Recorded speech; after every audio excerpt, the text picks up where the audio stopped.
Effectivement, je pense que chaque période va nécessiter une forme d'intelligence différente, une sorte de repère cognitif différent. L'homme préhistorique serait complètement perdu dans une société moderne. Nous, on aurait une expérience de vie peut-être de 5 minutes si on a une machine à remonter le temps, nous projeter à la préhistoire ou même au Moyen-Âge. Non, les choses évoluent. Je pense que le corps humain, c'est ce que j'ai vu en stage militaire, s'adapte, même en quelques jours.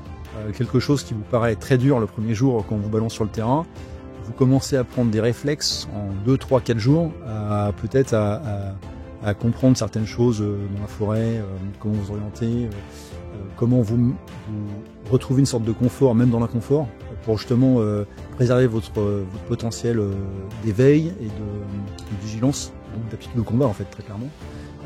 Ouais, c'est la plasticité du cerveau humain et de l'organisme humain, ça s'adapte à tout à mon avis. C'est vraiment l'expérience que j'en tire après 25 ans.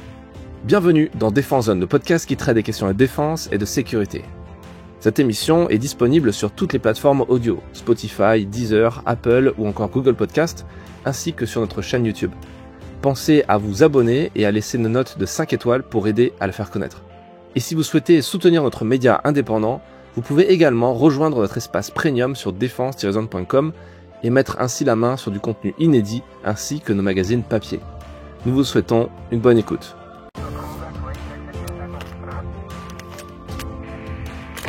Bienvenue dans le podcast. Aujourd'hui, on reçoit dans le studio de Défense Zone le commissaire en chef de deuxième classe, Hyacinthe.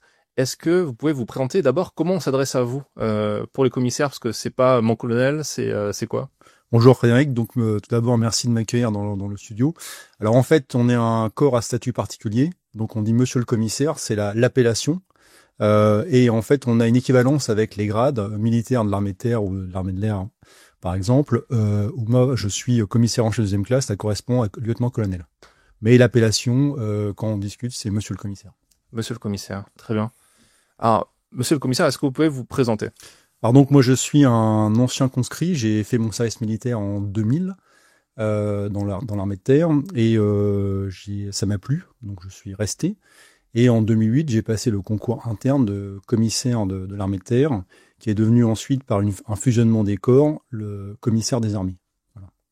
Et donc, ça fait maintenant 25 ans que j'ai entamé une carrière militaire. Donc, j'ai occupé diverses fonctions, y compris dans l'armée de terre et au sein du commissariat des armées, ce qui m'a amené donc plus récemment à être projeté sur des missions extérieures. Et en même temps, j'ai eu la chance de servir au sein de l'OTAN, aux États-Unis à Norfolk, au sein du commandement interallié pour la transformation de l'Alliance, puis à intégrer l'école de guerre en 2023. D'accord. Donc je suis sorti l'année dernière. Aujourd'hui, donc je suis le chef de corps du groupement de soutien au commissariat de Montauban. Ok. J'ai cru comprendre que c'était pas banal les commissaires qui ont pu faire l'école de guerre. C'est moins de. Alors normalement, c'est dans le package du commissaire de recrutement direct, puisque un jeune après une formation universitaire en gestion, finance ou droit, qui passe le concours de commissaire, 10 ans après son engagement, il commence à préparer le concours de l'enseignement militaire supérieur du second degré, qu'on appelle aussi l'école de guerre. Simplement, moi, je suis un ancien appelé, j'ai passé un concours semi-direct en 2008, et donc, effectivement, c'est un peu plus rare de trouver des profils comme le mien. Mais je pense que ça participe un petit peu à la richesse du corps, d'avoir des profils variés, donc qui peuvent avoir un œil un peu différent d'un commissaire direct. Alors, c'est quoi les missions d'un commissaire et c'est quoi le commissariat des armées? Alors, le commissariat des armées, c'est le service, donc le service du commissariat des armées, est en charge d'assurer un soutien de proximité des forces, notamment dans le soutien de l'homme. Et en gros, pour résumer, les 3 missions principales, c'est solder, nourrir, habiller. Donc on s'occupe en fait de l'approvisionnement en treillis militaires, par exemple, en tenue comme celle que je porte aujourd'hui.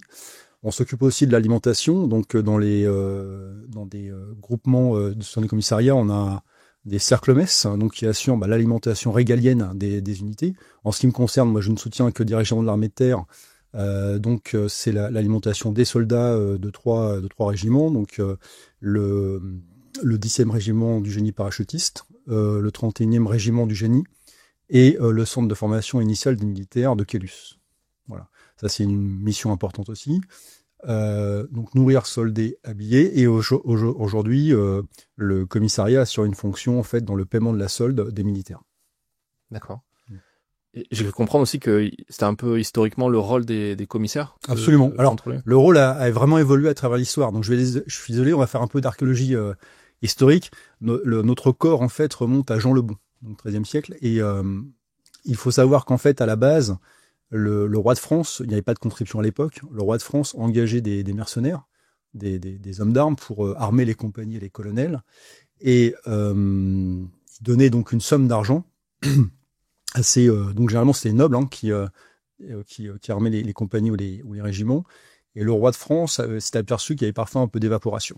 Donc qu'on lui amenait le rôle, c'est-à-dire le document sur lequel figurait la liste des gens qui avaient été enrôlés, puisque le rôle a donné le mot enrôlement, il a commissionné des gens de bonne morale pour vérifier que l'argent qu'il consacrait à l'engagement de ses troupes correspondait bien à ce qui était dépensé. Et donc, ces gens commissionnés, qu'on appelait les commissaires, je vous résume ça très rapidement, mais donc étaient en charge de faire un autre document qu'on appelait le contre-rôle, ce qui a donné le mot contrôle. Donc, pour résumer, le commissaire des armées, initialement, avait plus un rôle de contrôle. Avec l'histoire, ça s'est un peu élargi, puisque là, je fais un bond pour sauter directement en guerre napoléonienne, mais l'intendance, puisque ça a été un autre nom aussi du commissaire, l'intendant général, était chargé d'assurer l'approvisionnement, notamment en fourrage et en habillement pour les armées napoléoniennes, avec le célèbre intendant général Daru, par exemple. D'accord. Voilà. Là, l'important, c'est important parce que ces fonctions de soutien permettent aux forces de durer. On a vu par exemple que les armées napoléoniennes ont pu avoir du succès, notamment par la vitesse de marche, qui sortait du commun, des rythmes communs de marche des armées européennes de l'époque. En plus de ça, il y avait un approvisionnement plutôt bien fait, donc ça a permis aux troupes de durer et d'être aptes au combat. Et aujourd'hui, cette logique n'a pas changé. Oui, c'est un truc qu'on retrouve dans la stratégie militaire depuis même Sun Tzu, où il y a même carrément dans les 13 lois de la stratégie de l'art de la guerre, il y avait cette question d'avoir même, c'était même très précis, je crois, de mémoire, c'était j'ai plus en tête, mais c'était tant de galions, exactement, tant de mesures, et c'est pour ça, si vous prenez l'exemple, moi j'ai eu la chance de servir aux États-Unis pendant 3 ans, l'armée américaine a un ratio, je crois, de 10 logisticiens pour un combattant. Ça veut dire que pour être apte à durer, d'ailleurs, l'US Army souvent est projeté sur 1 an. C'est-à-dire que les soldats, les militaires partent pour 1 an. Ce qui leur permet de durer, c'est surtout un soutien de l'homme efficace, un soutien de proximité qui leur permet en fait d'être dans les meilleures conditions possibles pour régénérer leurs forces physiques, leurs forces morales. Oui, c'est incroyable, la logistique américaine, c'est pas un mythe quand on voit les bases. Non, c'est pas un mythe. Moi, j'ai pu être déployé en Irak en 2016 sur la base Union 3, donc à Bagdad, et l'US Army recrée, on va dire, ce qu'on peut trouver sur une base américaine normale. Alors, ça veut dire une logique budgétaire différente parce que ce sont des moyens énormes qui y sont consacrés. En revanche, ça assure une efficacité dans la durée pour le combattant américain. Mais la France aussi tend à ce modèle puisque il y a beaucoup de progrès qui ont été faits. Moi, si je compare avec le moment où je suis rentré en 2000 et sur mes premières opérations, aujourd'hui, un soldat français, quand il est projeté, il bénéficie du Wi-Fi, d'un service d'alimentation plutôt performant. Alors, sauf sur des zones un petit peu de coercition où on est en phase combat, mais sur une phase, on va dire, stabilisation, sur un camp de base ou on va dire en arrière de la ligne de front, le soldat peut se régénérer moralement et physiquement. Oui, je citais Jean le Bon, donc au XIIIe siècle, en fait, c'est au XIVe siècle. Voilà, je voulais rectifier pour les puristes, pour les amateurs d'histoire, donc pour être précis sur les dates. Ça marche.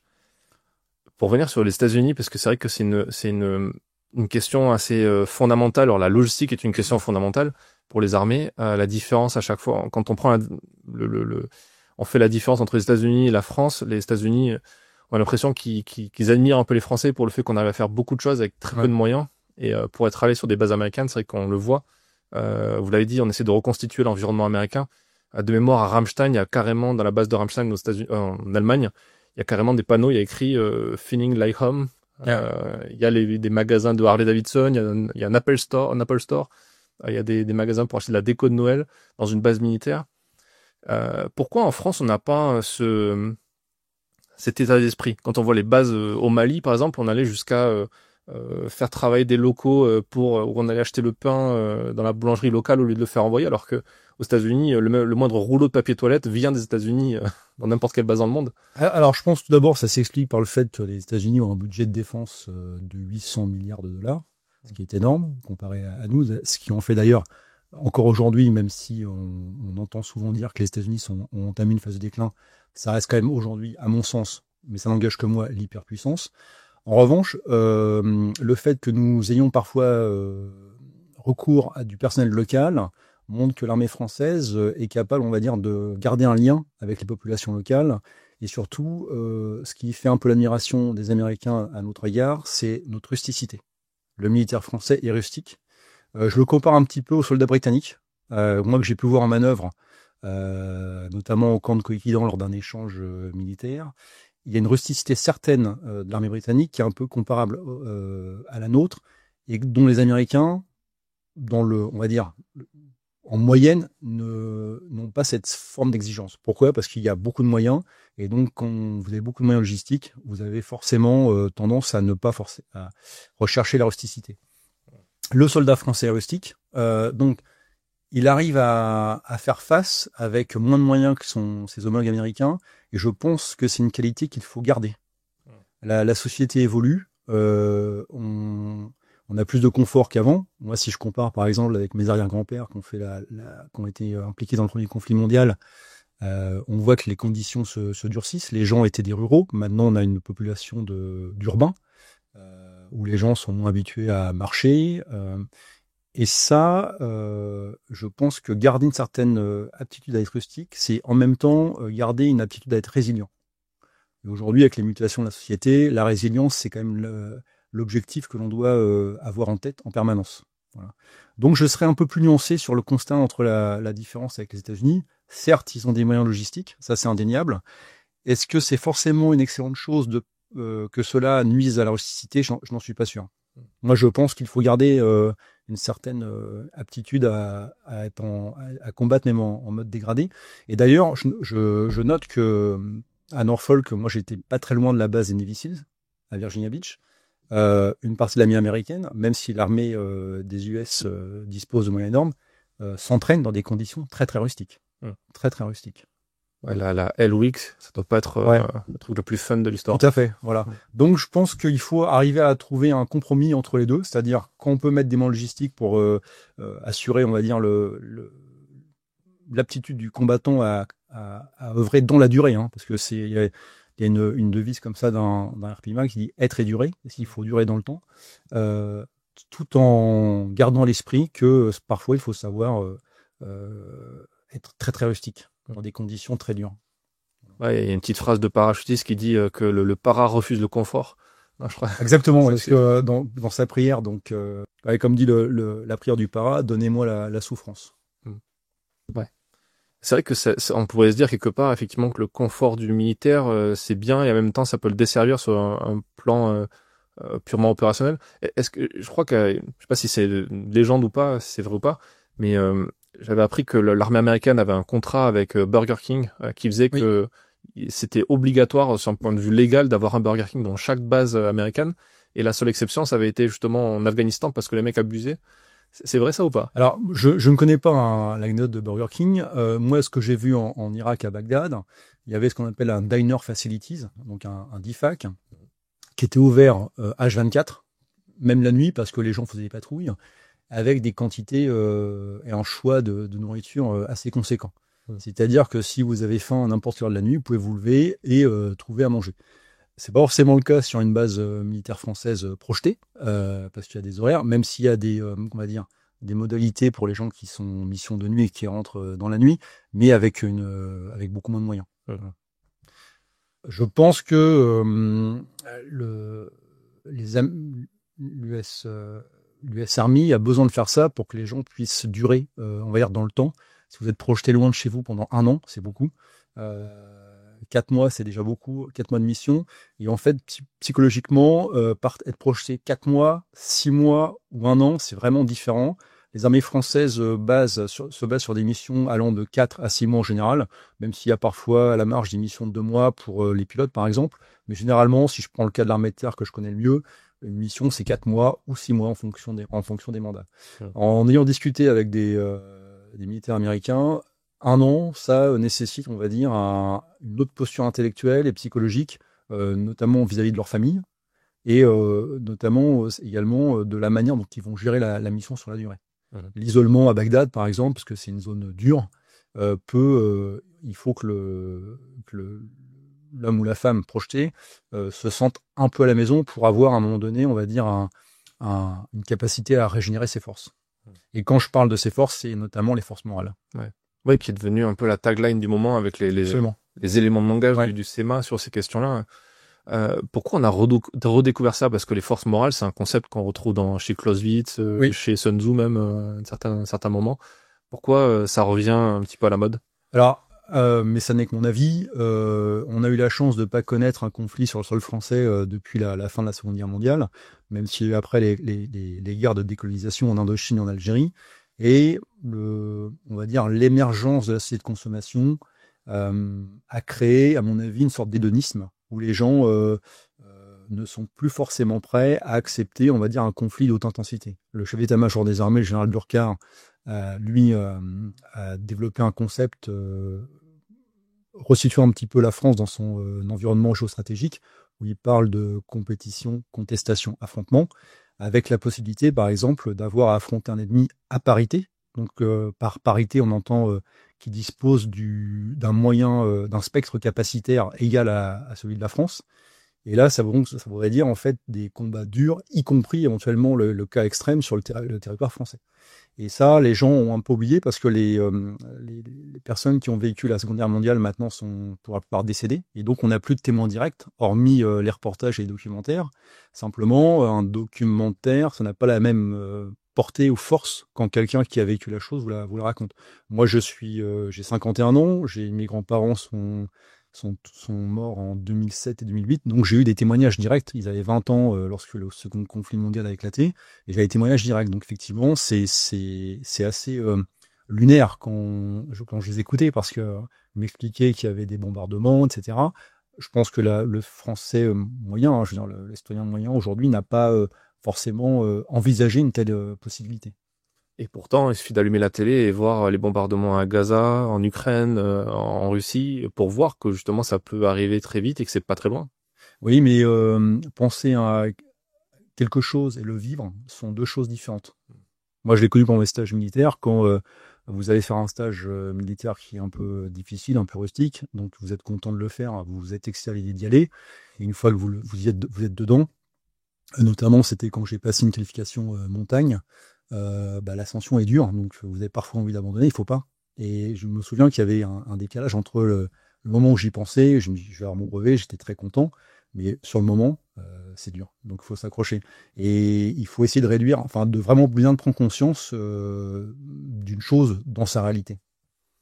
Comment on fait du coup, je reviens à votre rôle au sein du commissariat des armées, quand on est le décideur sur est-ce qu'on va donner du confort en plus quelque part aux soldats sur le terrain?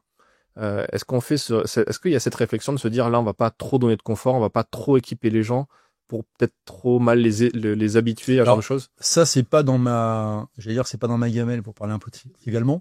Moi mon métier aujourd'hui c'est d'assurer, on va dire, le soutien sur une vie au quartier, en termes d'alimentation, de disponibilité de voitures de la gamme commerciale. Je dirais que ça, c'est plus le rôle des gens qui s'occupent de la formation métier des armées, qui vont définir le niveau d'exigence et de mise en difficulté pour mettre les troupes dans les meilleures conditions. C'est ce qu'on dit, hein, entraînement difficile, guerre facile. Ou encore, il y a la sueur épargne le sang. Mais non, moi, mon rôle, c'est vraiment de faire en sorte que le soldat ait tout ce qu'il lui faut dans sa vie quotidienne, c'est-à-dire dans les services administratifs, puisque quand il est soldé, s'il a une interrogation sur sa solde, on a des correspondants soldes qui vont lui expliquer pourquoi il n'a pas touché d'argent, enfin moins touché d'argent ce mois-ci ou plus. On préfère quand c'est plus, bien évidemment. Mais l'aspect rusticité, donc pénurie de moyens ou mise en difficulté, ça c'est l'affaire des responsables, des référents pédagogiques au sein des forces. Mais pour moi, c'est une très bonne chose, puisque il faut pouvoir s'entraîner de manière normale et parfois aussi de manière dégradée, pour qu'il n'y ait pas de surprise au combat. Et le fait qu'il y ait un décalage peut-être un peu grand entre le confort de la vie au quartier et la vie sur le terrain, c'est pas problématique? Non, je pense que les gens font la part des choses. Moi-même ayant connu cette situation, c'est vrai que je dirais que ça nous apprend à réapprécier les choses simples. Moi, par exemple, j'ai le souvenir d'avoir été en mission en Côte d'Ivoire en 2004, de m'être allé dans la brousse le jour de mon départ. On m'a ramené à Abidjan après et je me suis retrouvé, donc j'ai atterri à Roissy 14 heures après. Et je retrouvais une vie, on va dire. Je me suis promené en fait près de chez moi à Paris sur une avenue commerçante et je voyais la profusion de biens de consommation. Avec l'idée de reprendre une douche normalement, c'est vrai qu'on apprend à apprécier ce que nous apporte la cité moderne. Voilà. Mais en même temps, il y a parfois, c'est un peu bizarre, hein, je sais pas si les gens comprendront, mais un plaisir à se tester comme ça, retrouver des conditions dures et rustiques. Oui, puis c'est de plus en plus à la mode. Les survivalistes reviennent un petit peu sur le devant de la scène. Absolument. Et je pense que les gens ont parfois besoin de sortir de la ouate dans laquelle on est habitué dans la société moderne.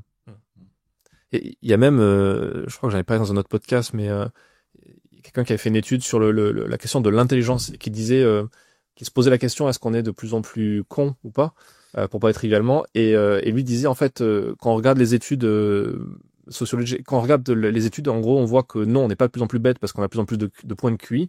Par contre, vu qu'on est de plus en plus intolérant à l'inconfort, au risque, etc., ouais, on est plus bête psychologiquement qu'un homme préhistorique qui pourrait se débrouiller à pas se faire manger dans la journée et trouver à manger, alors que nous, on a plus ce réflexe-là, on a faim, on va chercher à manger, enfin, on ouvre le frigo et c'est terminé. Typiquement, pour venir chez vous, moi, j'ai pris un GPS, alors que c'est un confort où j'ai plus forcément exercé mon sens d'orientation. Peut-être que sans le GPS, j'aurais peut-être mis plus de temps à arriver chez vous, parce que j'ai perdu l'habitude de m'orienter en regardant les panneaux. Moi, effectivement, je pense que chaque période va nécessiter une forme d'intelligence différente, une sorte de repère cognitif différent. L'homme préhistorique serait complètement perdu dans une société moderne, et nous, on aurait une espérance de vie peut-être de 5 minutes si on a une machine à remonter le temps, nous projeter à la préhistoire ou même au Moyen-Âge. Non, les choses évoluent. Je pense que le corps humain, c'est ce que j'ai vu en stage militaire, s'adapte. Même en quelques jours. Quelque chose qui vous paraît très dur le premier jour quand on vous balance sur le terrain, vous commencez à prendre des réflexes en 2, 3, 4 jours, peut-être à comprendre certaines choses dans la forêt, comment vous orienter, comment vous retrouver une sorte de confort, même dans l'inconfort, pour justement préserver votre potentiel d'éveil et de vigilance, et donc d'aptitude au combat, en fait, très clairement. Ouais, c'est la plasticité du cerveau humain et de l'organisme humain, ça s'adapte à tout, à mon avis. C'est vraiment l'expérience que j'en tire après 25 ans. À condition d'avoir aussi un socle, une structure qui l'encourage, parce que je pense à un exemple pour les marins, la marine nationale, je crois de mémoire, c'est la dernière fois que je montais sur un navire de guerre, on m'a expliqué que c'était la dernière marine, la française, à conserver des cartes papier sur les navires et à savoir utiliser des cartes papier au cas où l'électronique venait à plus fonctionner. Mais je pense que c'est une mesure de... Je ne sais pas comment on procède les armées étrangères, mais les marines étrangères, mais je pense que c'est une très bonne chose de pouvoir être en mesure de travailler sur carte normalement sans l'assistance électronique des appareils de guidage. Sachant qu'on est à l'ère des cyberguerres, c'est de plus en plus facile entre guillemets de mettre un système électrique à genoux. Si je prends un exemple plus terreau-terrestre, quand j'étais plus jeune, je m'agaçais souvent des séances de nettoyage d'armement qui duraient des heures. Et je me dis, mais alors qu'en fait, on a des machines, une sorte de bac avec des produits spécifiques qui permettent de nettoyer l'armement. Donc c'est une sorte de bactérie qui mange la poudre, si je me trompe pas. Je parle sous le contrôle des experts en maintenance d'armement, mais aujourd'hui, avec le recul, je me dis, mais si vous êtes sur le terrain et votre arme s'enraye parce qu'elle est sale, il faut être capable de la nettoyer très rapidement. Donc de bien la connaître, donc de la démonter, et ne pas uniquement la déposer dans un bac qui va nettoyer toutes les pièces. Et je l'ai compris, et ça m'a pris un peu de temps. Ce qui fait, je pense, la qualité des soldats français, c'est ça. C'est de toujours remettre en cause les fondamentaux, donc de les maintenir en fait, de revenir à la source de manière fréquente. C'est pour ça qu'il y a nous au niveau du groupement soutien commissariat, on organise très fréquemment donc des sorties de terrain pour les jeunes, pour qu'ils gardent ce contact-là, parce que quelle que soit la fonction, que ce soit un fantassin ou quelqu'un qui fait de la maintenance ou du soutien de proximité ou du soutien de l'homme, comme nous le faisons, les fondamentaux restent les mêmes. En 2004 à Bouaké, en Côte d'Ivoire, donc il y a maintenant 21 ans, on a eu des morts, et y compris des gens du soutien. Donc ça veut dire que chacun doit être en mesure de garder ses actes réflexes, c'est-à-dire d'être en mesure de savoir se déplacer, se poster et utiliser ses armes. C'est la base. Est-ce que vous relevez avec votre expérience, avec le temps, une différence de perception du commissariat des armées aujourd'hui, notamment des jeunes? Est-ce qu'il y a un peu plus une prise de conscience de l'importance de la logistique, du soutien de l'homme ou pas? À mon sens, elle n'est pas encore perceptible. Je pense qu'elle va le devenir à l'avenir si on professionnalise de plus en plus en fait les filières. Aujourd'hui, par exemple, nous on met l'accent sur le recrutement du personnel en restauration collective. Donc on a besoin de gens qui sont à la fois des cuisiniers et des combattants. Donc ça veut dire qu'on peut offrir à un jeune la possibilité d'exercer son métier tout en vivant des expériences un peu atypiques, en étant projeté, en utilisant des armes, en sautant en parachute, en côtoyant d'autres militaires donc, qui ont des missions spéciales, par exemple. Moi, j'ai fait un petit passage quand j'étais commissaire, je fais mon stage de commissaire avant la sortie de formation aux premières PIMA. Et donc, j'ai vu que chacun avait des profils différents, avec des savoir-faire différents. Moi, j'ai eu par exemple un sous-trésorier qui était chef largueur. Donc, il faisait de la sous-trésorerie mardi, mercredi, et le jeudi, il partait faire sauter des gars en parachute à Pau. Et sur le commissariat, je pense qu'aujourd'hui, on essaye de faire prendre conscience aux gens de l'intérêt du soutien, parce que typiquement, je le disais tout à l'heure, sans soutien, vous ne durez pas. Vous ne durez pas du tout. Et même si parfois on se taquine un peu entre nous, c'est-à-dire que les corps soutenus ont le soutien est perfectible, très bien, mais le jour où on disparaît, je pense que ça posera problème. Et de bonne entente, en fait, mais je pense que nos chefs en sont conscients, effectivement, une armée ne peut pas fonctionner sans tous ces éléments.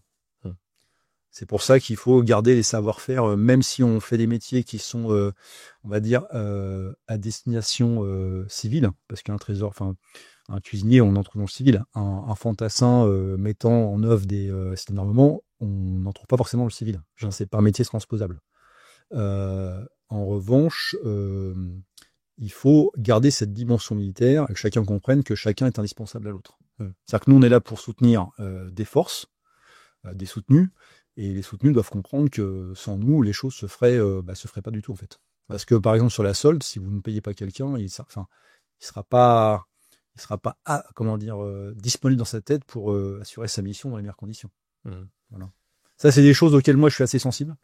Parce que faut pas oublier que derrière le combattant, il y a une vie de famille. Et il faut tout faire pour que il n'ait pas de problème à se poser sur ces questions administratives, financières ou en soutien. Parfois, on nous reproche un peu d'empêcher de tourner un peu en rond parce qu'il n'y a pas tous les moyens qu'on voudrait, etc. Mais on ne se lève pas le matin en disant comment on va embêter le soutenu au maximum. C'est pas ça du tout le projet. Le projet, c'est vraiment de trouver les solutions adaptées pour lui au mieux, tout en restant dans un cadre réglementaire et budgétaire contraint. Nous oblige souvent à trouver des solutions adaptées, mais on le fait avec plaisir en fait, parce que s'il n'y avait pas ça, on serait pas là. Donc, ouais. Voilà. Alors parlons justement pas du budget en soi, mais c'est un truc qui revient très souvent, le fait que là on est en pleine réflexion sur une nouvelle LPM, peut-être une nouvelle programmation militaire. On parle de peut-être atteindre les 100 milliards. Mais dans ces milliards, il faut aussi inclure la solde, mais aussi plein de moyens logistiques qui n'ont rien à voir avec des munitions ou de l'armement. Je pense par exemple au logement des soldats, où il y a aussi parfois des petits jeux financiers pour reporter des factures aussi d'un exercice à l'autre. Quand on est à l'intérieur de tout ça, comment on le perçoit? Parce que c'est vrai, de l'extérieur, il y a beaucoup de critiques sur ça, il y a beaucoup d'incompréhension aussi de comment l'argent est utilisé. Comment on le voit de l'intérieur? Je pense qu'il faut communiquer avec de la pédagogie. Les enjeux aujourd'hui sont différents. Peut-être il y a 20 ans, on a longtemps espéré les 10 ans de la paix après la chute de l'URSS. On a constaté que finalement non, puisque on a eu des conflits qui ont un peu éclaté en Afrique, au Moyen-Orient et dans les Balkans. Donc on a vu que il fallait maintenir un effort de défense. Aujourd'hui, avec l'Ukraine, on en revient à une hypothèse, comme le disait le général Burkhardt, d'engagement majeur, donc avec des moyens beaucoup plus développés. Je pense notamment à l'obligation de faire évoluer les quais pour les sous-marins, donc c'est un budget, et il y a des arbitrages à faire. En même temps, on doit fidéliser les gens. Donc, on ne peut pas tout investir sur le matériel. Il faut arriver à maintenir des budgets pour la condition du personnel, de manière à ce que les gens n'aient pas l'impression, on va dire, d'être négligés ou sacrifiés aux contraintes budgétaires. Donc, c'est un équilibre subtil à trouver, qui dépasse largement mes compétences. Mais moi, je pense que pour maintenir une fidélisation du personnel militaire, il faut quand même leur donner des conditions d'exercer leur métier correctes. Oui, et puis même au-delà de ça, le simple fait de gérer les congés peut-être pour que la base arrière soit aussi... Oui, c'est ce qu'on essaye de faire. fidèle C'est à pas ça. forcément évident, mais on va... moi, mon petit niveau, par exemple, quand je valide des projections, des programmes de projection pour l'état-major opérationnel du commissariat des armées, j'essaye de faire en sorte que les missions soient un peu espacées, que je prends en compte la situation du personnel, et on essaye d'être cohérent dans ce qu'on fait. Est-ce qu'il y a une réflexion sur des scénarios hypothétiques, parce qu'on parle de conflits majeurs, si demain la France se transforme en territoire comme en Ukraine où il y a des bombardements sur le sol, etc., qu'il faut former aussi, peut-être là on parle d'engager, de doubler le nombre de réservistes, mais on pourrait aussi parler de brigades de volontaires, comme c'est le cas en Ukraine, c'est encore un autre niveau. Mais est-ce qu'il y a une réflexion au niveau du commissariat des armées pour ça peut-être une réflexion un peu hypothétique, un peu comme la Red Team le fait, de la projection, de la réflexion, de la science-fiction presque. Il y a une réflexion, effectivement, la Red Team le fait pour l'armée de terre, et le commissariat des armées donc s'adapte aux travaux qui sont menés, et notamment on a réalisé donc en 2023, si je ne me trompe pas, l'exercice Orion, donc un exercice d'entraînement majeur, préparé bien en amont, et d'ailleurs qui va être répété, si mes informations sont exactes, en 2026, en fait, qui montre comment on pourrait soutenir une manœuvre militaire de grande envergure sur le territoire national en cas de lutte, de combat de haute intensité. Ce qui nous anime aujourd'hui, c'est le recrutement de réservistes, en effet. Moi, je viens de recruter, c'est en cours, plusieurs réservistes, donc issus du monde civil, c'est-à-dire qui n'étaient pas militaires avant, donc qui font une entrée dans le monde militaire via la réserve. Et c'est un souci quotidien, effectivement, de trouver des gens qui assureront, on va dire, un complément avec de la synergie pour le combat des militaires dits professionnels. Ouais. Tout à l'heure, vous avez parlé de force morale, de communication aussi. On en vient aussi sur des terrains d'influence, de plus en plus à la mode. On parle beaucoup de désinformation, mais on parle aussi de psyops pour les questions d'influence.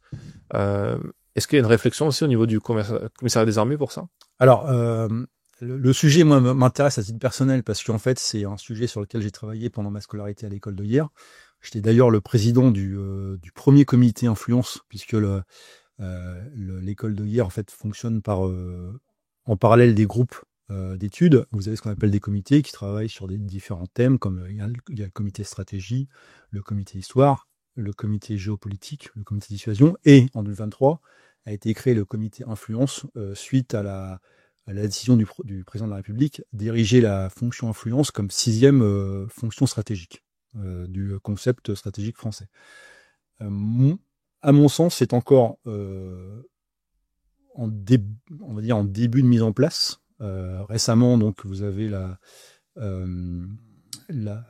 l'état-major des armées, on a mis en place le bureau d'anticipation stratégique et orientation, ASO, qui réfléchit donc à ces sujets d'influence, vus sous un prisme militaire, puisqu'aujourd'hui, en fait, la stratégie d'influence française est pilotée par le ministère des Affaires étrangères et européennes. On cherche aujourd'hui à la décliner sous un prisme militaire, et ce qui fonctionne aujourd'hui, c'est la lutte informationnelle. Donc c'est, je dirais à mon sens, la déclinaison immédiate militaire de l'influence. Ça doit se développer, je pense, mais là je n'engage que moi, ça n'engage que moi, c'est mon sentiment, de manière à un petit peu acquérir ce que la culture anglaise britannique de l'influence, c'est-à-dire en améliorant notre positionnement dans les organisations internationales comme l'OTAN ou l'ONU. Moi, je connais un peu l'OTAN, je pense que on a peut-être des marges de progression dans ce domaine-là. En fait, ça s'explique par le fait que je prends l'Angleterre ou le Royaume-Uni ou l'Allemagne, ce sont des armées de coalition. Nous disposons de l'arme nucléaire. Les Anglais aussi, mais sous veto américain. Donc je dirais qu'il y a une certaine dépense, alors que nous sommes indépendants, et nous avons mené de manière indépendante des opérations extérieures. Donc on existait moins par l'Alliance auparavant. Aujourd'hui, avec le conflit en Ukraine, ça peut changer, surtout si on voit le retrait américain. Donc on voit que les équilibres sont un peu modifiés. Peut-être que la France aura un rôle différent à jouer dans l'avenir au sein de l'Alliance Atlantique. Et pour jouer ce rôle, il faut être influent.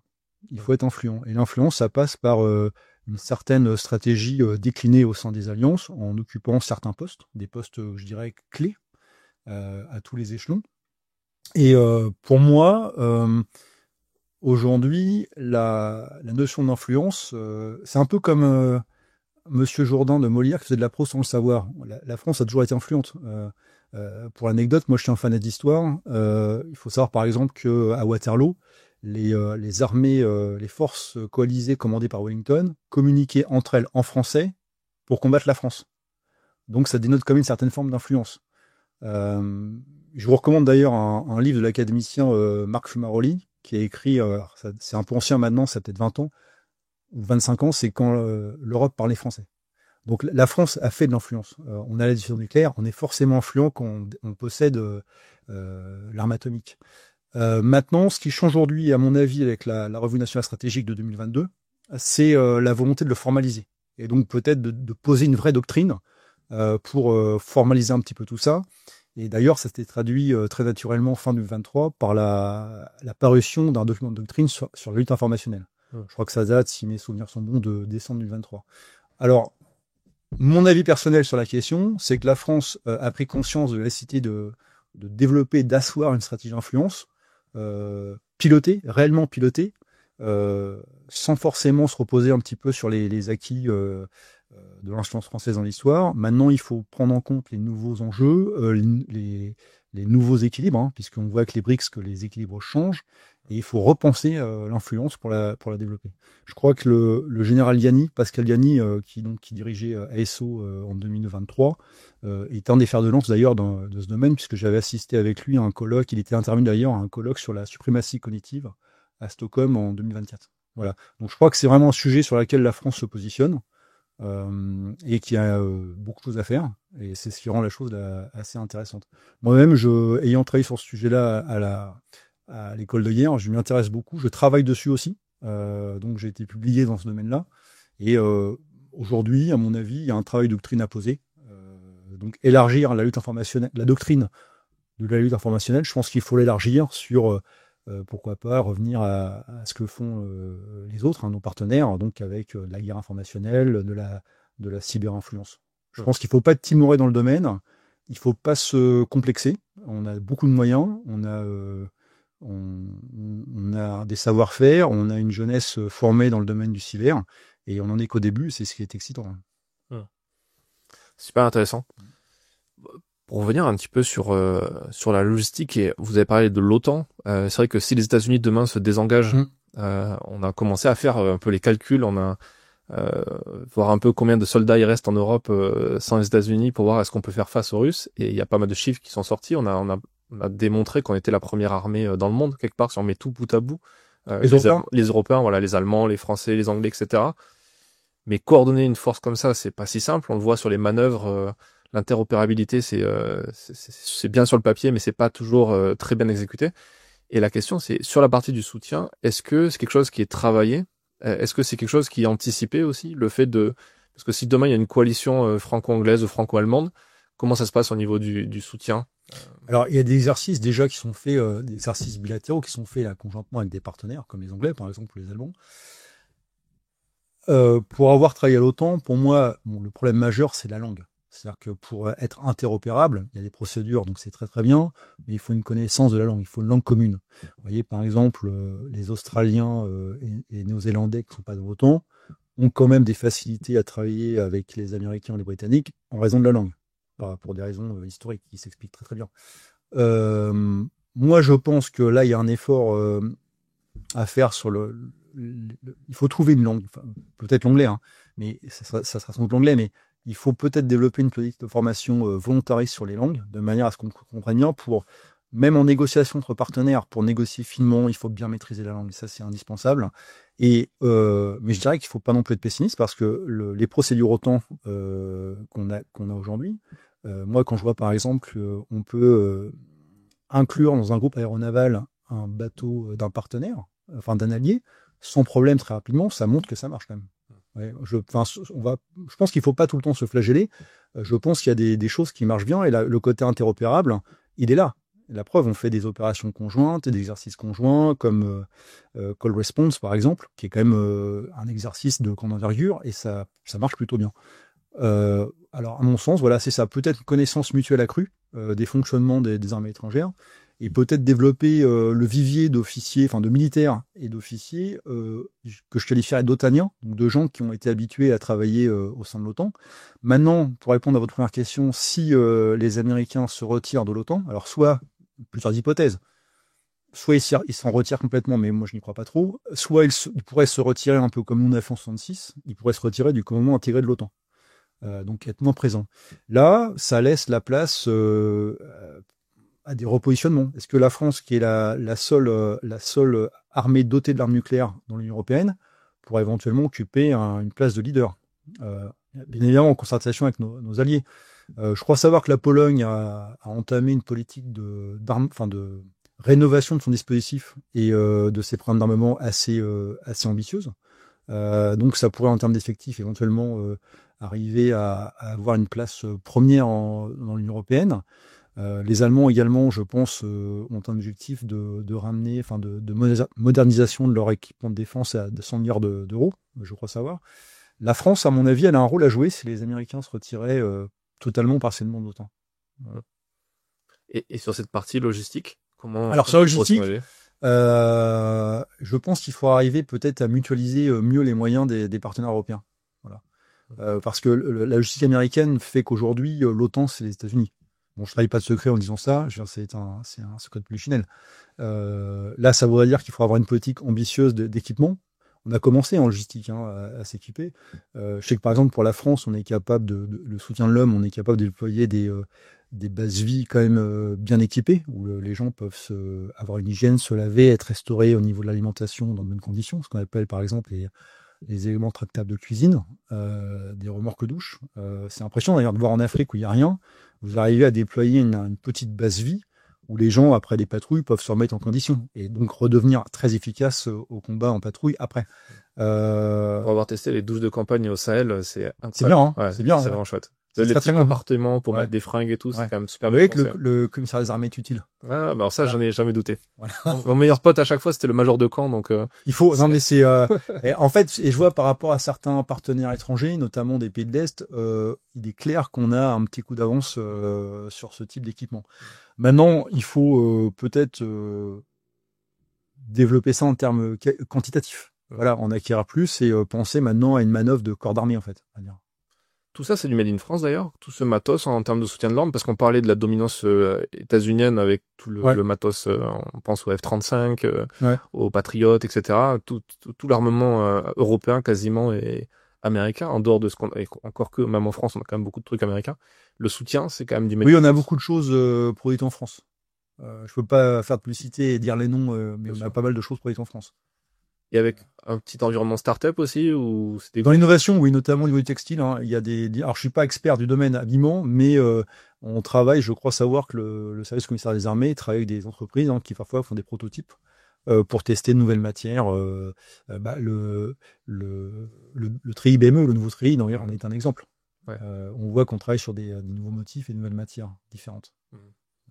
Et dans l'audience de Défense Zone, les gens qui nous écoutent, il y a aussi des industriels, parce qu'on on est très présent sur les salons et on a des retours aussi de gens qui nous écoutent pour ces questions-là. Quand on s'adresse à les PME ou les TPE ou les startups, ont un intérêt de plus en plus grand à bosser avec les armées parce qu'il y a un intérêt économique. Est-ce que le commissariat des armées peut acheter à des industriels, à des entreprises ou tout ça? Enfin, je sais que ça passe par des appels d'offres. Oui, on est soumis au code de marché public, bien évidemment. Ce que je pourrais suggérer aux industriels, c'est peut-être de former leur personnel au traitement des appels d'offres, c'est-à-dire d'avoir des gens qui savent comprendre un appel d'offres et qui peuvent peut-être formuler de manière optimale une proposition. je pense que certaines entreprises se privent parfois de répondre aux appels d'offres des armées, par méconnaissance peut-être de l'achat public. Voilà. Et il y a soit, donc je pense que pour elles, il y a possiblement le recours à des cabinets conseils, donc qui s'occupent, qui ont une habitude, on va dire, de la gestion publique. Il y en a, hein, ça existe. Mais à mon avis, la meilleure stratégie pour ces entreprises, c'est d'avoir des gens formés capables de comprendre l'achat public, puisque c'est des normes différentes des contrats privés. Nous, ce qu'on essaye de faire, c'est au niveau local, donc c'est d'avoir des liens avec les entreprises locales. Moi, par exemple, j'assiste aux assemblées générales de la Chambre de commerce du Tarn-et-Garonne, et donc on maintient un lien en médiation comme ça, et en plus on reste, on fait une sorte de veille technologique industrielle de ce que peuvent proposer les entreprises, puisque sur le bassin du Tarn-et-Garonne, il y a des entreprises assez en pointe sur les techniques qui peuvent intéresser la défense. Alors c'est du win-win parce que pour les entreprises, ça leur permet de garder un lien avec l'armée, notamment pour des gens du privé qui souhaiteraient faire de la réserve. Voilà. Et en plus, pour nous, c'est aussi la possibilité d'avoir, pour la reconversion des militaires, des contacts privilégiés conjointement avec les antennes mobilité défense. Néanmoins, sur l'aspect industrie de défense, hein, ce qu'on appelle la BITD, donc la base industrielle et technologique de la défense, aujourd'hui, on le voit avec les drones en Ukraine, il y a des possibilités énormes. Donc là, on va avoir besoin des industriels pour trouver des systèmes innovants, pour nous proposer des systèmes innovants de contre-mesures, notamment soit anti-drones, ou de possibilités offensives avec les drones. Je pense aux drones parce que c'est l'exemple le plus parlant en ce moment, puisqu'on voit que la guerre en Ukraine a amené à repenser complètement le drone. Ça me fait un peu penser à l'aviation pendant la Première Guerre mondiale, entre le 1914 et 1918. Là, s'il y avait des sceptiques, on a vu que l'aviation était indispensable. Mais il y a, à mon avis, oui, des opportunités énormes qui vont s'annoncer. Voilà. Oui, là, il y a quelques jours encore, on enregistre, je crois que c'est Renault ou Peugeot qui s'est engagé à produire des drones. Ouais. Donc, on le voit de plus en plus. Après, on attend cette économie de guerre depuis un petit moment, depuis l'annonce d'Emmanuel Macron, il y a quand même 2-3 ans quand même maintenant. On n'en est pas encore là. C'est pas... À mon sens, il faut arriver à penser la réversibilité, c'est-à-dire qu'il faut que l'outil productif français, même au niveau local, soit capable effectivement de basculer sur une économie de guerre, peut-être avec des moyens polyvalents. Donc là, je réfléchis à voix haute, hein, je ne suis pas industriel, donc il faudrait demander poser cette question à des industriels, mais des échanges que j'ai pu avoir avec les chefs d'entreprise du bassin du Tarn-et-Garonne, ils réfléchissent à cette question et je pense qu'il y a une volonté d'adapter leur outil industriel en discutant parce qu'il y a des marchés, hein, donc c'est logique des affaires, hein, c'est normal. Mais il y a aussi une prise de conscience que le monde géopolitique évolue et que il va falloir allier rentabilité et effort de guerre et contribution citoyenne. Si je peux le résumer comme ça. Bien sûr. Et en même temps, il y a aussi quelques jours dans l'actualité, hein, je crois qu'il y a un rapport du Sénat qui a pointé du doigt le fait qu'il y avait quand même peu de commandes publiques dans l'industrie de l'armement. La DGA n'achetait pas énormément, ne passait pas commande, ce qui embête aussi beaucoup les industriels qui le disent en off, hein, dans les salons, dans les couloirs des salons, on va dire. Il y a cet argument qui revient toujours en off de dire c'est bien sympa, mais il y a pas de commande, donc s'il n'y a pas d'argent, on peut pas produire, on peut pas engager les gens, on peut pas former les gens, on peut pas. Puis c'est même logique que garde un militaire. Il faut aussi trouver des talents, des ingénieurs, des gens qui vont travailler à l'usine. Compliqué. Alors j'ai pas la compétence pour commenter cette déclaration, mais je pense aussi qu'il y a une question de perception. Il y a quand même des choses qui se font avec les industriels. Il y a quand même des sous-traitants, un maillage sous-traitant important en France. Après, j'ai pas la compétence technique. Ouais. Ah, en tout cas, c'est super intéressant d'en parler. Et je pense que les gens qui nous écoutent, qui sont dans cette industrie-là, pourraient être intéressés d'avoir plus d'infos parce que il y a aussi, j'ai l'impression, ça revient à la mode aussi, les conseillers défense. Donc, Défense Zone, on est partenaire d'un cabinet de conseil qui place des anciens militaires et notamment officiers dans des entreprises, des PME pour les aider, parce que vous l'avez dit, il y a cette méconnaissance parfois des appels d'offres, des marchés publics. Oui, bien sûr. Mais aussi une grande méconnaissance de ce qu'est l'armée et comment fonctionnent aussi les unités, quels sont leurs besoins, comment on communique aussi. Au-delà des petites phrases, du vocabulaire un peu militaire, il y a aussi beaucoup de choses à commettre dans la culture défense. C'est pour ça que je pense qu'il faut arriver à faire cette connaissance mutuelle en développant les liens. Nous, c'est ce qu'on essaye de faire, notamment avec le volet délégation militaire départementale que vous connaissez, du Tarn-et-Garonne. On est présent On est présent dans les chambres de commerce auprès des lycées pour que les jeunes connaissent le métier de l'armée, pour que les chefs d'entreprise connaissent également le métier de l'armée, ce que ça peut leur apporter d'avoir des contacts avec l'armée, et nous, ça nous permet aussi de communiquer sur nos besoins. Là aussi, je pense que nous sommes un peu en retard par rapport aux États-Unis, où le lien armée-nation est déjà très très présent. Très très présent, dans la mesure où les entreprises ont recours à beaucoup d'anciens militaires. Moi-même, personnellement, je connais... alors, j'étais à Norfolk, donc c'est beaucoup de marins, donc des officiers de la Navy, de l'US Navy, qui aujourd'hui sont responsables commerciaux, ingénieurs dans des boîtes privées.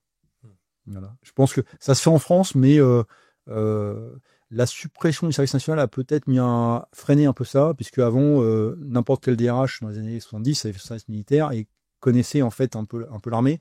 Avec la fin de la conscription, ça n'est plus le cas. Et donc, il y a peut-être un nouveau modèle de connexion avec l'armée à repenser. Peut-être même plus général aussi, avec le fait de l'image de l'armée. Vous avez parlé des États-Unis. C'est vrai que les États-Unis, c'est normal d'être patriote, de mettre un drapeau américain, de soutenir les vétérans. Il y a de Veteran Day, il y a des discounts pour les vétérans. Military discount de 5%, j'en ai profité pendant 3 ans, même pour les armées étrangères. Et d'ailleurs, moi, j'ai été foreign military. Donc j'avais ma CAC card américaine, mais j'avais un tri étranger qui n'était pas, donc les gens savaient. Mais même en tant que militaire étranger, certaines personnes m'ont arrêté dans la rue pour me dire, puisque je pouvais circuler dans la rue en uniforme, me remercier pour le service. Ouais. C'est la phrase, donc c'est thank you for the service. Ouais. Je dois avouer que ça fait chaud au cœur et que c'est quelque chose qu'on aurait peut-être voir en France, effectivement. Bon, le contexte est différent, on en prend note. Maintenant, je ne désespère pas qu'un jour les choses puissent normaliser. Mais je dirais que l'approche américaine et la vision du citoyen américain de son armée est peut-être un peu différente encore aujourd'hui de celle qu'on peut avoir en France. Ouais. C'est incroyable, ça, parce que les États-Unis n'ont pas connu la guerre sur leur territoire. Mis à part une guerre civile, guerre de sécession. Une guerre de sécession de 1861 à 1865. Mais qui est quand même plus ancien que la Seconde Guerre mondiale pour nous Français. On serait quand même plus légitime pour être plus family, on va dire, en ayant connu la guerre sur notre sol. Après, je pense qu'il y a un effet. La Première Guerre mondiale a peut-être engendré a donné lieu peut-être à un mouvement pacifiste fort, même si vous savez que sur l'échelle d'histoire, en fait, 50 ans, c'est rien, c'est une poussière. Et je pense aussi peut-être que les conflits de la décolonisation ont laissé des traces dans l'inconscient collectif, qui donnent parfois peut-être une vision du militaire comme peut-être un petit peu ramené à la répression. Voilà. Donc mais encore une fois, ce n'est qu'une question de perception. Je pense qu'il y a un effort de pédagogie à faire, de communication institutionnelle par rapport donc aux forces armées, de faire comprendre que le militaire est un citoyen, au même titre qu'un policier, un pompier, une infirmière ou un salarié du privé. En fait, c'est un ensemble cohérent qui fait que ça fonctionne. Ouais. Et je pense que c'est surtout effectivement une présence, une visibilité accrue qui pourrait, à mon sens, permettre peut-être de changer les perceptions. Comme par exemple autoriser les militaires à circuler en uniforme, peut-être. Je laisse à mon petit niveau, dont je ne prendrai, enfin, je laisserai les chefs décider de ça. Je sais que le gouvernement militaire de Paris, si je me trompe pas, a réautorisé le port de l'uniforme dans l'espace public.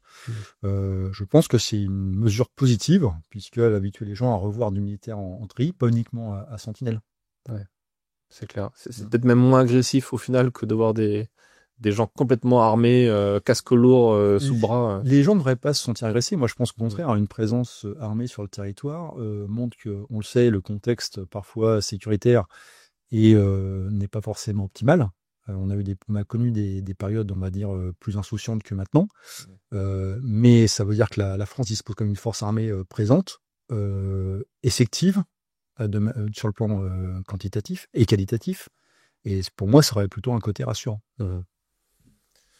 Pour revenir sur le SCA et sur cet engagement que vous avez parlé des réservistes, les réservistes s'engagent aussi dans n'importe quel corps d'armée, même dans la police, la douane, la gendarmerie, etc.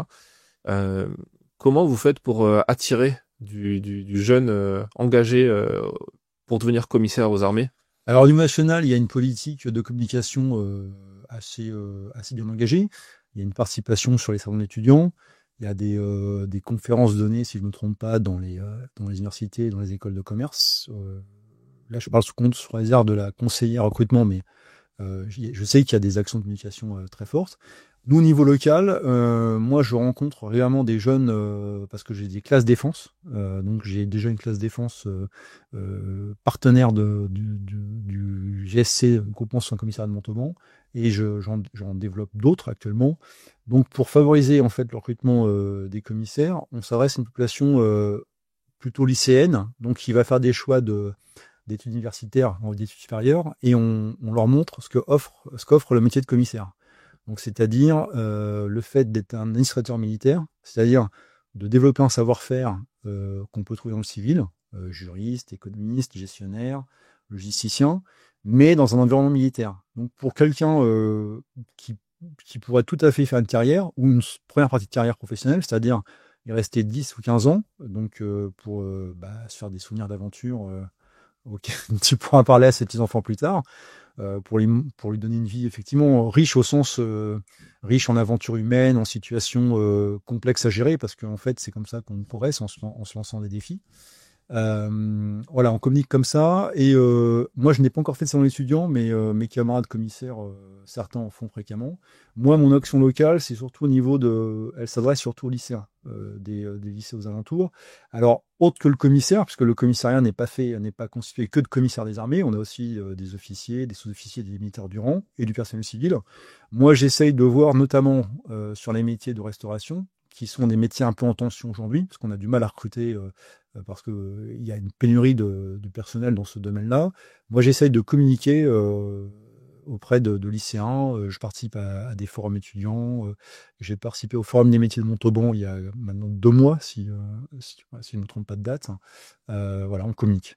On communique en permanence. Et surtout, grâce à la DMD, délégation militaire départementale, je me raccroche aux événements organisés comme le Rallye citoyen, qui permet d'être présent et en même temps de communiquer sur nos métiers. Et comment, c'est quoi les qualités requises, on va dire, pour entrer dans ce genre de service? Moi, je pense qu'il faut déjà une volonté de s'engager, le sens de l'engagement, parce que on a les mêmes contraintes que les gens des forces de mêlée, par exemple, où il y a une disponibilité à avoir. Donc, vous êtes projeté en opération extérieure, vous êtes amené à faire des exercices qui peuvent vous emmener loin de chez vous pendant 2, 3, 4 semaines. Il y a des formations en permanence, c'est-à-dire qu'il y a des stages, le parcours normé implique différents stages de formation à différentes étapes de la carrière. Et je dirais le sens de la camaraderie et de la cohésion. Moi, j'ai travaillé dans le privé avant de faire mon service national. J'ai trouvé dans l'armée une sorte de fraternité d'armes qui me donne l'impression d'appartenir à un ensemble bien organisé et qui me dépassait. C'est ce que j'aimais. Et je regrette pas, parce qu'aujourd'hui, à 51 ans, j'ai pu faire des choses qui sortent un peu de l'ordinaire. J'ai sauté en parachute, j'ai fait de la guérison en montagne, j'étais projeté en opération extérieure, j'ai eu la chance de travailler grâce à l'armée française, au commissariat, au sein d'un état-major de très haut niveau aux États-Unis, au sein de l'alliance la plus puissante du monde. Grâce à l'école de guerre, j'ai pu me rendre au Pentagone, donc j'ai fait des choses que je n'aurais pas forcément faites dans le monde civil.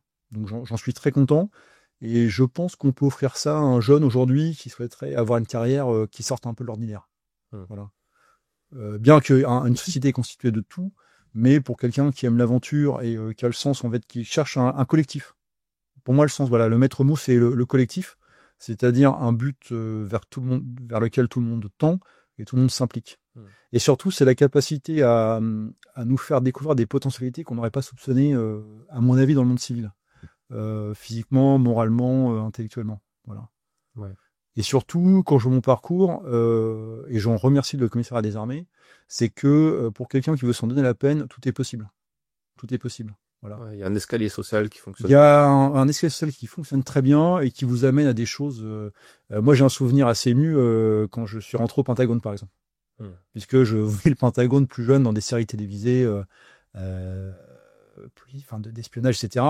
Et pour y accéder, c'est vrai que c'est quelque chose, c'est des expériences peu banales, on va être franc. Et tout ça, je le dois à l'armée française et au commissariat des armées. Vous parlez de la conscription à l'époque où les gens faisaient leur service militaire. Il y avait cette notion de communautarisme, enfin pas communautarisme, mais d'esprit citoyen. D'esprit citoyen Voilà. et du fait que les gens, il y avait une vraie mixité sociale. C'est-à-dire qu'un chef d'entreprise pouvait se retrouver avec des gens de banlieue, de quartier ou Alors, pas des mêmes niveaux. moi, je l'ai fait à un moment donné où la conscription touchait à sa fin, puisque le président Jacques Chirac avait annoncé la fin de la conscription en 96, échelonné sur 5 ans, de 97 à 2002. Mais dans les faits, dès 2000, c'était la fin. Pourquoi ? Parce que vous passez pas d'un système drastiquement différent d'un mois à l'autre. Pendant ces 5 ans d'étalement, il était prévu de céder des emprises militaires, donc des capacités de logement pour les appeler qui ont diminué. Et moi, quand je suis arrivé, si vous voulez, c'était moi j'ai connu la fin de l'ancien monde et la mise en place du nouveau. Donc cette mixité sociale était moins vraie qu'elle pouvait exister dans les années 70 ou 80 où il y avait moins de dispositifs, par exemple, comme le volontariat de service national à l'étranger, donc en entreprise, ou alors des gens qui étaient exemptés. Là, je pense que nécessité faisant loi, le fait de ne pas pouvoir héberger tous les appelés à la fin, vraiment à la fin, on a réduit un peu la conscription et les profils, enfin, il y avait moins de diversité. Voilà. C'est ça que je veux dire. Et justement, aujourd'hui, c'est quand même un choix, au-delà c'est pas qu'un choix de carrière de rentrer dans l'armée, c'est aussi une vraie démarche presque religieuse dans le sens où derrière on va être perçu d'une certaine façon par sa famille, par son entourage, et malheureusement c'est quand même assez connoté politiquement, ou pas, peut-être que je me trompe. Moi à l'époque où je suis rentré, donc le service national c'était l'impôt citoyen, donc c'était dans la logique même alors à l'époque c'était pas mixte, pour un type qui approchait les 20-22 ans de faire son service national. L'impôt citoyen, moi c'est comme ça que je définis, le service militaire c'est l'impôt citoyen, vous donner un sentiment d'appartenance à une collectivité, à une communauté nationale. Donc avec son histoire, et surtout c'était le fait que moi l'expression qu'on avait c'est tout le monde est vert en fait, avec le tri. Et c'est vrai que quelle que soit l'origine de l'individu, on lui a inculqué les mêmes savoir-faire pour partager les mêmes choses. Aujourd'hui, je pense qu'effectivement, ça s'est un peu perdu et que la personne qui fait la démarche de s'engager est en recherche de quelque chose plus qu'un simple travail. Voilà. La personne qui viendrait uniquement pour un travail, je pense qu'elle serait déçue parce qu'il y a un environnement qui va avec, parfois contraignant, mais aussi très enrichissant, qu'il faut prendre en compte. Alors, connotation politique, je ne sais pas, parce qu'effectivement, si on rentre dans l'armée, c'est qu'on est quelque part un peu patriote. Si maintenant, certains mouvements politiques considèrent le patriotisme comme quelque chose de négatif, oui, il y aura une mauvaise image, c'est possible. Pas négatif en soi, mais plus idéologisé. On a l'impression que ces valeurs de patriotisme, d'aimer son pays, du nationalisme, c'est quand même réservé à un certain parti politique et pas à un autre. Même le mot citoyenneté, parfois on a l'impression qu'il est un peu pris en otage. Enfin, le simple drapeau français, quand on regarde les meetings politiques, on voit là où il y en a le plus. Donc comment on l'explique et comment c'est géré en interne ça? Alors, la gestion en interne, elle est simple, c'est que le militaire, c'est avant tout un citoyen, enfin, c'est un citoyen qui vote effectivement, même s'il a eu un droit de vote assez récent, parce que le militaire n'a pas forcément été titulaire du droit de vote. Oui, il a le droit de vote après les femmes. Absolument. Et c'est pour ça qu'on parlait de grandes muettes. Tout à fait. Historiquement, c'est ça. Mais je pense que les valeurs communes transcendent l'aspect partisan, à mon sens. Moi, par exemple, parce qu'on a un but commun. Et je doute qu'un militaire qui s'engage, même s'il peut avoir des préférences politiques, c'est normal, sur par exemple un modèle économique, un modèle sociétal, je pense que l'armée quand même accompagne la société, puisque nous sommes un échantillon de la société, et donc nous représentons, on va dire, une part de la société, avec peut-être en plus, effectivement, un goût plus prononcé pour le patriotisme. Je pense qu'on ne doit pas être récupéré. Ça serait une mauvaise chose de récupérer les forces armées par tel ou tel courant politique, parce que la notion de soldat politique n'existe pas en France. Bon, elle existe ailleurs, avec le résultat qu'on a vu, pour les plus anciens qui écouteraient éventuellement ce podcast. Mais je pense qu'il y a des précautions à faire pour préserver l'armée de cet aspect partisan. Il y a eu des bons côtés avec le général de Gaulle. Quelque part. Oui, alors c'est intéressant parce que le général de Gaulle avait une stature telle que ça transcendait tous les courants. Oui, d'ailleurs, il est récupéré à gauche comme droite aujourd'hui encore. Voilà. Vous savez que François Mitterrand avait dit, et qui avait écrit le coup d'état permanent pour dénoncer le gaullisme, quand il est passé prison, il avait dit la 5e constitution était dangereuse avant moi, elle reviendra après moi. Voilà. Donc quelque part, tout le monde s'en accommode. Ouais. Mais non, je pense qu'il faut garder une certaine, on va dire, se préserver de tout esprit partisan au sein des forces armées, parce que c'est une communauté de personnes aux horizons divers, aux origines diverses et on va dire aux perceptions diverses. Ouais. Et pour que ça marche, il faut arriver à un point commun, on va dire un point moyen où tout le monde marche dans le même sens. C'est passionnant. Et pour terminer cet entretien, il y a une question que je pose tout le temps à nos invités qui est quel est le conseil qu'on vous a donné qui vous a particulièrement aidé, que vous aimeriez repartager peut-être à un jeune qui nous écoute, qui veut s'engager, ou pas forcément, mais en tout cas qui s'intéresse à ces métiers-là. Ouais.